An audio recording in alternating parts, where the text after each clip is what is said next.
All right, so we bounced back in a big way yesterday. Undefeated day, 4-0. Teoscar Hernandez did not play, so that DNP is our best player prop bet. That's all right. A 4-0 day yesterday, much needed after Monday's catastrophe. We're looking for another good day here on Wednesday, April 16th to be exact. And folks, before we get into the best bets, make sure to hit that subscribe button down below for some more daily MLB best bets here on the channel. Later today, we'll have our NBA play-in tournament predictions and best bets with the Miami Heat going to Chicago to take on the Chicago Bulls and the Dallas Mavericks going to Sacramento to take on the Sacramento Kings. Again, we're going to go over both those games in great detail later today, 10 a.m. Pacific, 1 p.m. Eastern time. Also, go make sure to check out Greedo Plays MMA this week over there. We have got our PFL 3 predictions with Impa Kasanganai and Fabian Edwards in the main event. Go make sure to hit that subscribe button down below on this channel and on Greedo Plays MMA as well, as we are trying to get to 1,000 subscribers. Make sure to join us over there and show some support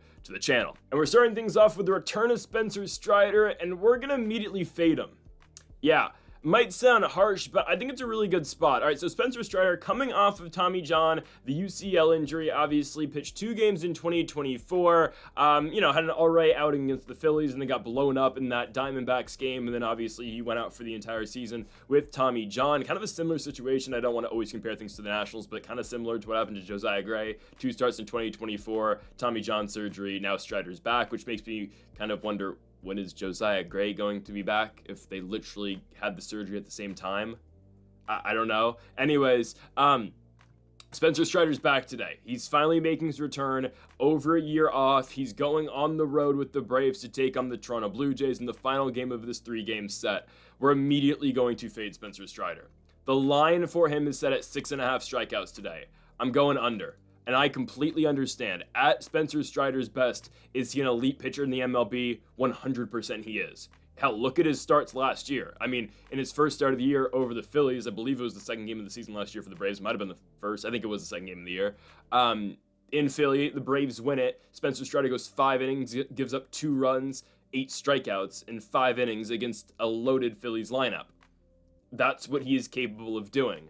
But what are we going to get out of Spencer Strider? Again, not pitching in over a year. I understand he's been doing his rehab starts, I believe, for the Gwinnett Stripers, I believe is their minor league team. I believe that's them. I know he's been making, progress in doing the rehab starts and whatnot. I just think, again, your first start in the major leagues, you're on the road.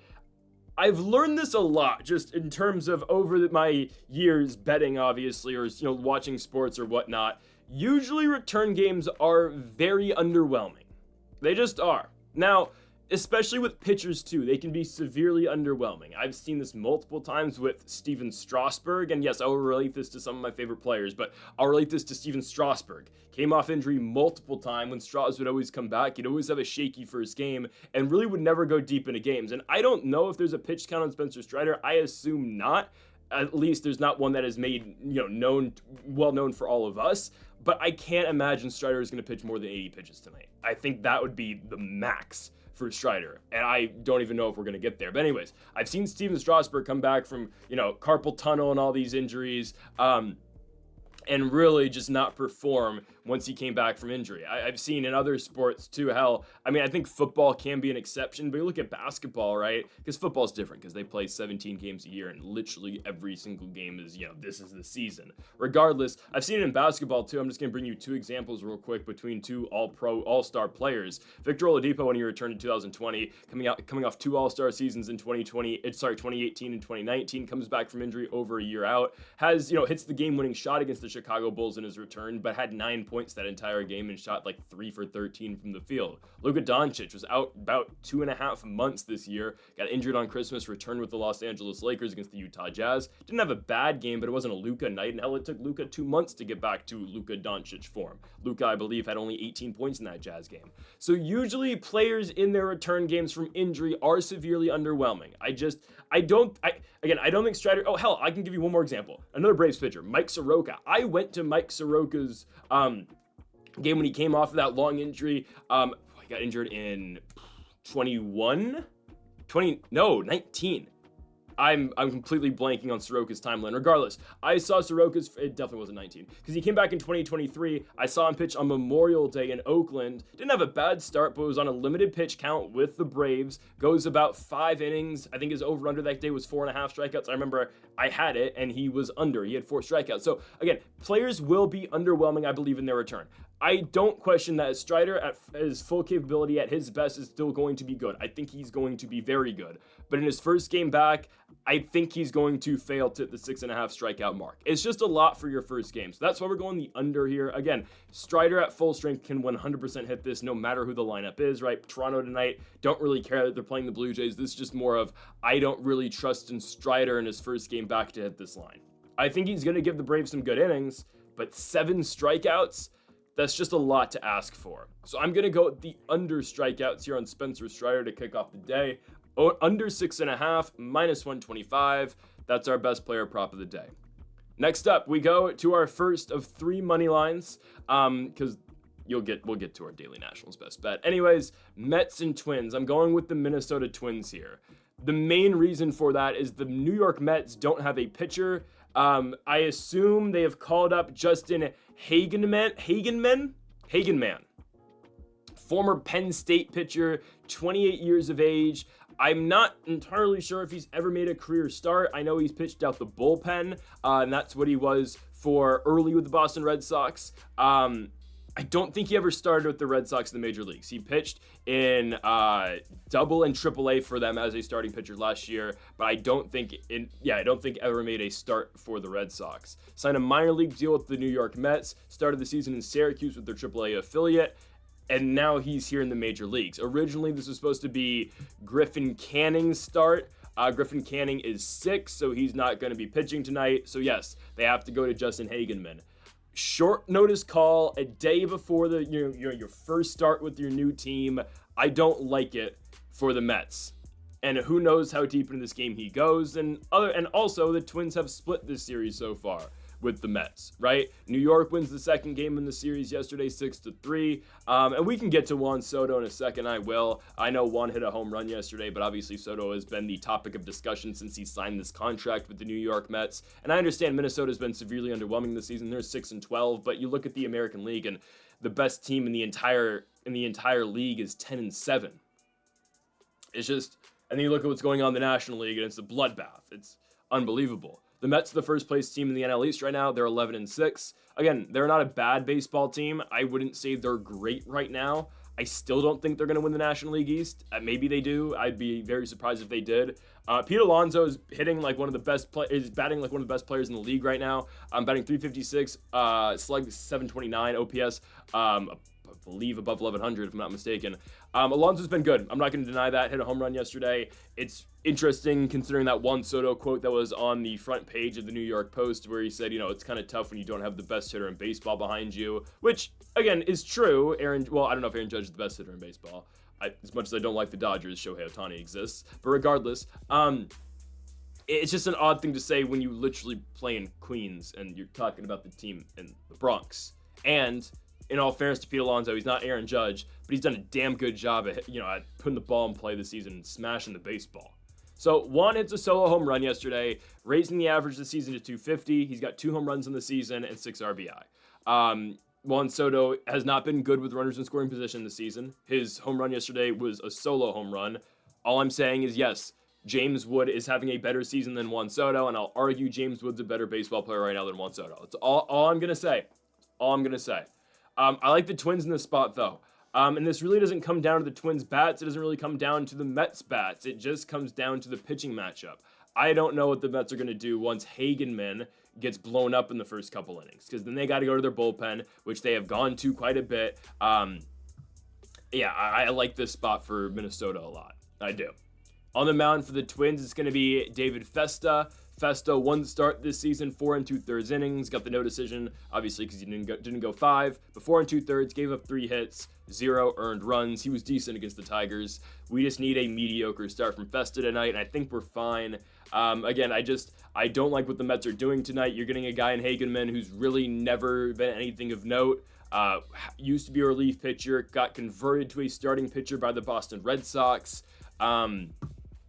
Again, it's supposed to be Heaney's start, and if it was, not Heaney, sorry, Griffin Canning's start, and if this was Griffin Canning, we probably wouldn't even be talking about this game right now. But given the circumstance, yeah, I'm going to take the Minnesota Twins to win this game. I think David Festa can give us some good innings, and I just don't really trust what the Mets are going to throw. Again, so far, as of right now, as of 12:30 in the morning, they haven't officially declared a starter. I assume it's going to be Justin Hagenman because they called him up, but we'll see. I like the Minnesota Twins in this spot. Twins money line -120. Sign me up.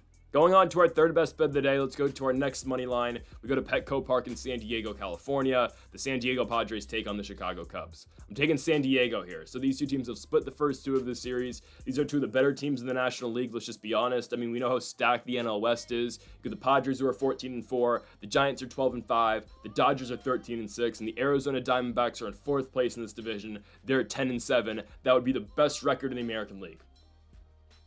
It's crazy stuff what's going on right now. It really is. The Cubs are 12-8. They lead the National League Central. They've been good this season.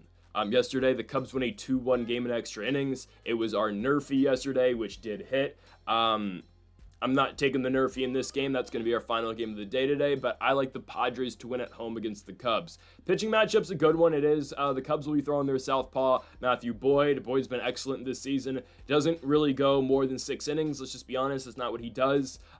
Did get blown up a little bit in his last start, but that's against the Dodgers. That's the first runs he's given up all year long. 1.59 ERA, but again, gave up 3 against LA last Friday. And for the Padres, they're going Nick Pivetta. Pivetta's been excellent this year.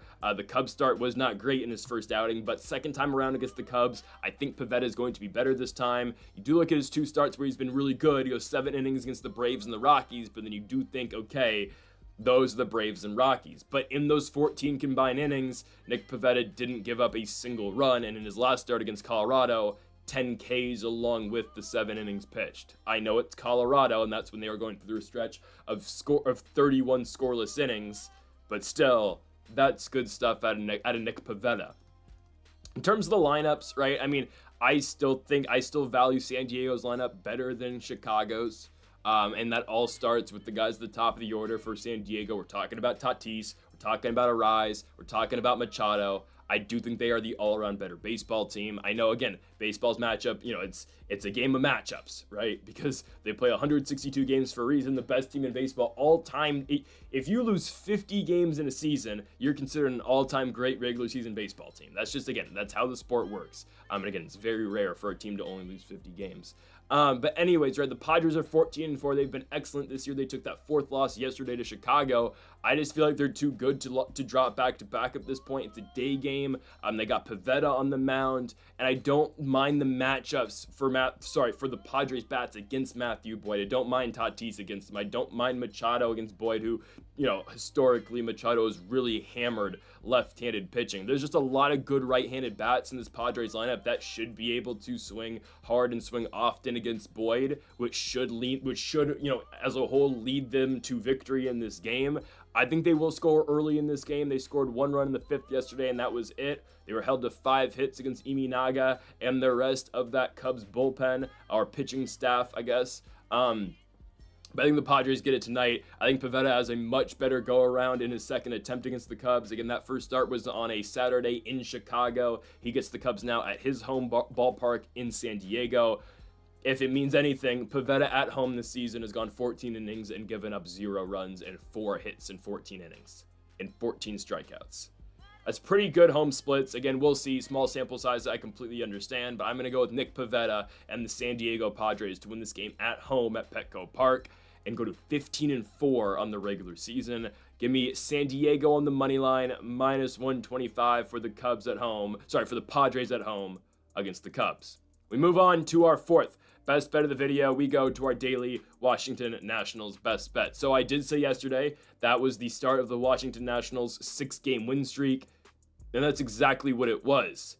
1 down, 5 to go. Washington wins yesterday 3-0 against the Pittsburgh Pirates. We have a lot to talk about with that game. And the most important thing about that game was that the Pirates went back to looking like the Pirates. Okay? 2 days ago, that was a fluke. Well, it wasn't. It was the one game we thought, okay, if the Pirates are going to get one, it's going to be that game. It's Paul Skeens on the mound. When Paul Skeens is on the mound, it gives the Pirates all the confidence in the world that they can actually win the baseball game. And that's, again, what Paul Skeens will deliver for them. So good on Pittsburgh. They win that game. They rough up Brad Lord, who, let's just be honest, is our seventh starter in the organization. Soroka's hurt. DJ Hers is hurt. Hell, no, Josiah Gray's hurt. So really, he's the 8th starter in the org. Potentially 9th if Shinosuke Agaswada can get it going in Rochester. I kind of doubt it. But regardless, hey, no, I keep pushing him down. He's 9. Cade Cavalli's injured as well. Which it makes you wonder, what the hell is going on with the UCL injuries with the Nationals?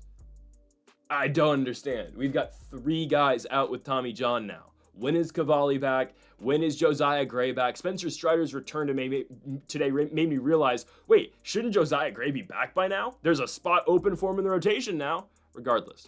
The Pirates went back to looking like the Pirates yesterday. Jake Irvin, who I told you guys yesterday we had Nationals money line, big underdog, said it. Irvin looks so much better in the second half of his start against the Dodgers. Hell, once he got out the first inning, he didn't give up a run. He gave up 1 hit in the last 5 innings. Yesterday, he was 7 innings, three hits against the Pirates, 0 runs. The Nats win 3-0. James Wood launches a home run 450 feet in it too deep, right center field. It bounces out of the ballpark. That's what that guy is going to do.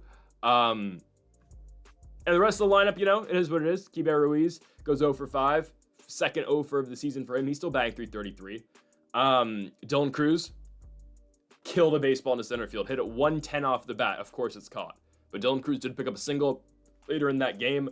And how about Nasim Nunez, man? Nasim Nunez, what a start to his season. Starting in Rochester. He's batting 190 in Rochester. I get it. It's cold out there. It's hard to hit the ball up north. Regardless, Nasim Nunez, 2 for 4 yesterday. 2 RBI. Saws his bat off. Doesn't matter. Single up the middle. Nasim Nunez batting .571 in the season. Get that guy in the lineup every day. That's, again, Abrams out. All right, Nasim Nunez in. He's not going to replace Abrams, but I like what we're seeing. And about Paul DeYoung, that sucks. Honest to God, one of the most brutal baseball injuries I've ever seen. DeYoung's going to be okay. He'll be back probably 2 weeks. He'll probably go on the 15-day DL. That it sucks, but it is what it is. Brutal. I mean, pitch straight to the face. Thanks for that one, Mitch Keller. Trying to take out our third baseman. Maybe Brady House comes up now. It's going to be Trey Lipscomb, which is fine. I like Trey Lipscomb, but anyways. So today's matchup, even better. Guys, so what I was trying to get to with that entire thing is that the Nationals are heating up, and the Pirates are going to turn back into the Pirates. And I am absolutely all over the pitching matchup tonight. Mitchell Parker, Bailey Falter. Absolutely love it. Mitchell Parker, 1.96 ERA so far in the season. Didn't have a great start against Miami. Gave up, had a 4-run fifth inning in that game, bounced back, got 3 outs in the 6th. But yes, Mitchell Parker did not have his best night against Miami. Looked incredible in both the Phillies and Diamondbacks games. Gets to pitch against this lowly Pirates lineup. We're all over Mitch here. Mitch is going to have a phenomenal night on the mound. That's a given here.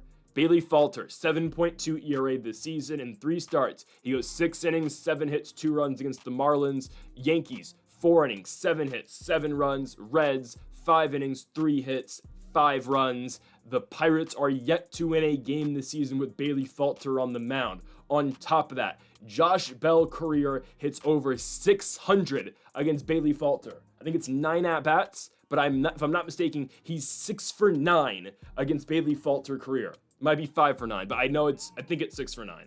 Anyways, that's some serious ownage. Just is.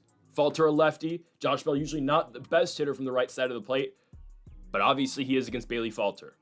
It's a great matchup for us. Bell owned him back when he was on the Marlins and Falter was on the Phillies.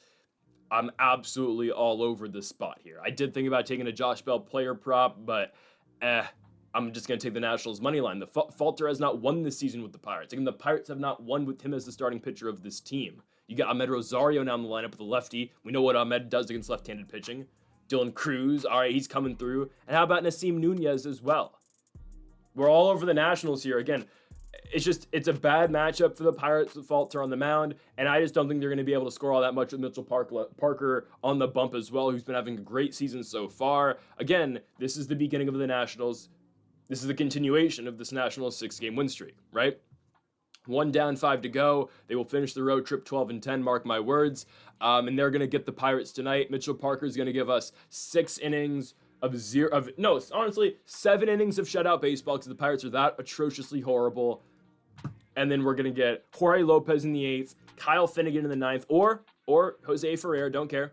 There's 3 good guys in the bullpen for the Nationals. Jose Ferrer, Jorge Lopez, and Kyle Finnegan. Shout out to the all-star closer, Kyle Finnegan. Regardless, we're fine in this spot. The Pirates they're not on our level right now. Let's go Nats. Nats, Nats. The Nationals beat the Pirates in Pittsburgh to move to 8-10. Not horrible. Could be better. Anyways, let's move on to our final best bet of the night. We saved the Nerfy for last. Again, we got back on track with everything yesterday, right? Moneyline hit, Nationals hit, Nerfy hits. Let's go back to back on Nerfies today. Let's go to Lone Depot Park in Miami, Florida for the Arizona Diamondbacks and the Miami Marlins. We are centering our attention to Brandon Pfaadt and Max Meyer tonight. I like it. The Nerfy hit yesterday in that Arizona-Miami game, and hell, there were 14 runs combined in that game, if I'm not mistaken. Yeah, it was a 10-4 victory for Arizona, and the Nerfy still hit in that spot. Yesterday it was Merrill Kelly on the mound for Arizona. They go to Pfaadt tonight, who wasn't great in his first 2 starts against the Cubs and Nationals, but looked really good at home against the against the Baltimore Orioles. Goes 6 innings, gives up 4 hits and 0 runs. And for the Marlins, man, Max Meyer, man, really good start against the Mets. Goes 6 1/3, gives up 0 runs and only 2 hits. He can pitch. Him and Alcantara, 1 and 2, I'd say. Alcantara 1 still for the Marlins. We know Alcantara is getting moved because the Marlins are just never in a position to win. They just aren't. That's been the story of their franchise. They're just an annoying bunch, but it is what it is.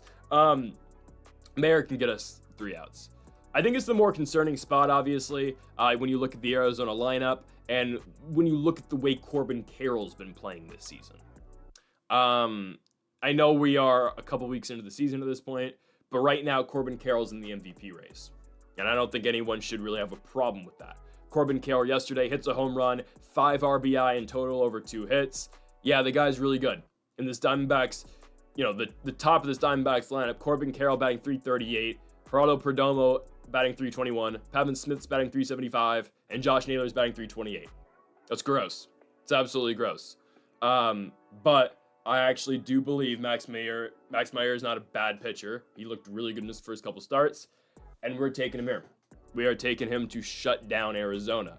And also, Miami, short down the lines, obviously, but in center field, I mean, my goodness, is it hard to hit the ball out over here? It is. It's a very pitcher-friendly park as long as you're not looking right down the foul lines. Okay, so I think Max Meyer is going to give us our outs. Brandon Pfaadt. I'm not scared about anybody in this Marlins lineup except for Xavier Edwards. I think the main out here, Xavier Edwards batting .317 this season, the switch hitting shortstop in the leadoff spot. If Pfaadt is able to retire Edwards, he's going to get the Nerfy. He's going to. Because you put Edwards on, they potentially still second, then it gets tricky with Jesus Sanchez and Wagaman, who I still don't think is very good, who I was scrolling through Marlins Twitter when they were playing the Nationals. They obviously beat the Nationals 2 games out of 3, but I was scrolling through Marlins Twitter and I kept seeing Waga ass because the fans just didn't like Wagaman. But I guess Wagaman's batting .233. Of course, he had to come on against the Nationals, but it is what it is. If we get Xavier Edwards, Jesus Sanchez returned from injury. I believe they DFA'd Jonah Bride, if I'm not mistaken. Sanchez is back in the lineup, just returned. I'm not too scared. He's batting in the 2 spot right now. Went 1 for 4 yesterday. He's batting .250, obviously, on the season, be it yesterday his first start. But as long as we get Edwards, I'm not really scared of Sanchez, and Wagaman, I'm just not scared of. Mervis, Stowers, They're a scrappy bunch. I like Conine a lot. I think Conine should be batting a lot higher in this lineup. He's batting 7th, batting .320, right? And Conine's got pop. He does. He's an athletic dude who's got a really good arm in the outfield, too. I think Conine's going to be a really good baseball player. It's a scrappy Marlins team. They're a young team that's trying to compete, but this is not going to... this is not going to stay for a while. They're 8-8. They're only going to keep, falling down and down. They got lucky in the National Series. What can I say? No, the Nationals are just disappointing sometimes. But in this, though, yeah, I think Pfaadt's going to give us 3 outs. We just got to get Xavier Edwards. And, Max Meyer as well looked really good in his last couple starts. I think he gets the Diamondbacks here. And again, the Nerfy hit yesterday. Yes, there were 5 combined runs in the second inning with 4 from Arizona and 1 from Miami. But Hell, the Nerfies still hit. There's gotta be some regression today with the bats for both squads. Because hell, at the same time, the Marlins only scored 4 runs. They had 9 hits, right? There's got to be some regression. I think we get it in the first inning. So it's going to be Brandon Pfaadt and Max Mayer to get us 6 outs with the Diamondbacks and the Marlins here in South Beach at Lone Depot Park. So that will do it. We're going to take the Nerfie at -120. So folks, thank you all for watching our 5 MLB Best Bets here for April 16th. If you haven't yet though, make sure to hit that subscribe button down below for more. Make sure to leave a like if you did enjoy the video, and make sure to comment if you do disagree with any of the picks. We'll be back later today for our NBA Best Bets, and tomorrow as well for more daily MLB Best Bets. Folks, thank you all for watching, and Mamba forever.